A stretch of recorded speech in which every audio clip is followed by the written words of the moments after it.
Hola amigos de la ciencia, bienvenidos a un nuevo vídeo sobre experimentación psicológica. En el vídeo de hoy vamos a ver el conocido estudio del monstruo, que fue diseñado por Wendell Johnson y realizado por Mary Tudor. ¡Comenzamos!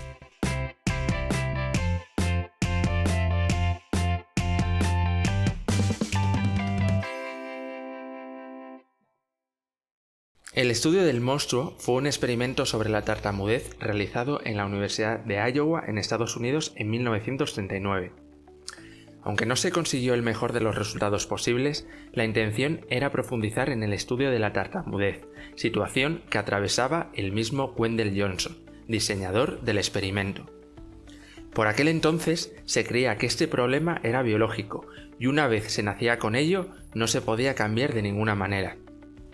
La teoría semántica de la tartamudez que tenía Wendell Johnson pone énfasis en que la propia creencia y abstracción que realiza el tartamudo sobre su propia tartamudez es el mecanismo que está detrás del problema, es decir, la autoevaluación que hace el sujeto sobre su situación.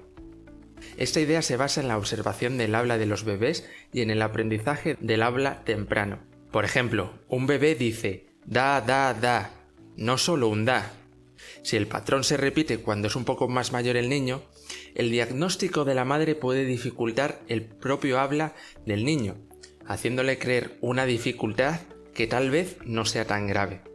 Es decir, el niño no será igual antes o después del diagnóstico de su progenitor. En el experimento, y de ahí el macabro nombre del experimento del monstruo, se escogieron 22 niños huérfanos con los que hacer las pruebas, 10 de ellos tartamudos. Se les dividió en dos grupos. Al primero de ellos se les diría que hablaban correctamente y se les recompensaría positivamente por ello, aunque había algunos niños tartamudos.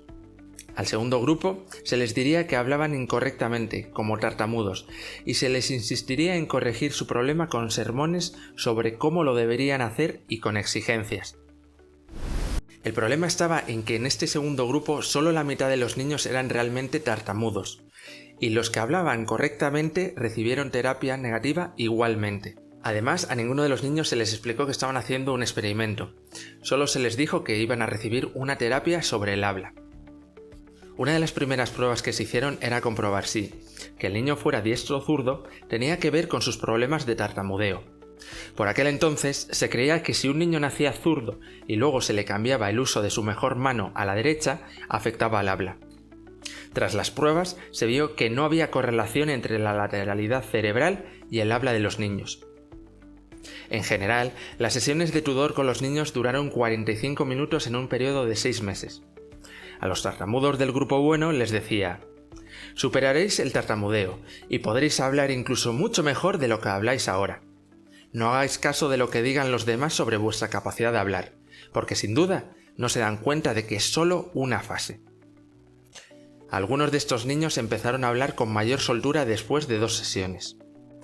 Sin embargo, los niños que hablaban correctamente pero que se les metió en el grupo malo y se les forzaba a corregir su supuesto mal hablar, comenzaron a tener problemas de habla e incluso se negaban a hacerlo o se escondían.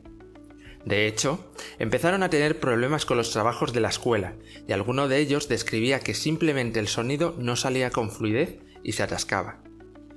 No llegaron a caer en la tartamudez ninguno de los niños, pero se vieron cohibidos para hablar durante el resto de sus vidas y terminaron con consecuencias psicológicas en el habla. He de deciros, además, que existe algún método para la cura de la tartamudez en la fase temprana como el método Lidcombe, antes de los 7 años, pero que de manera natural alrededor de 3 de cada 4 niños se recuperan de su tartamudeo. Por otra parte, la Universidad de Iowa se disculpó oficialmente de este experimento en 2001, aunque curiosamente, ante el miedo de sus consecuencias y con las situaciones que se vivieron en la Segunda Guerra Mundial, el experimento nunca fue publicado y se dio a conocer muchos años más tarde, a raíz de una investigación periodística publicada en una serie de artículos ese mismo año 2001. Además, se indemnizó a 7 de los niños huérfanos con $925.000. Las conclusiones del estudio sobre las actitudes, pensamientos y creencias que experimentan los sujetos con este fenómeno siguen estando vigentes hoy en día. En definitiva, el experimento de Wendell Johnson, aunque polémico, arrojó interesantes conclusiones. ¿Y a vosotros qué os ha parecido el experimento? ¿Os ha gustado? Dejádmelo en la caja de comentarios y nos vemos en el próximo vídeo. ¡Chao!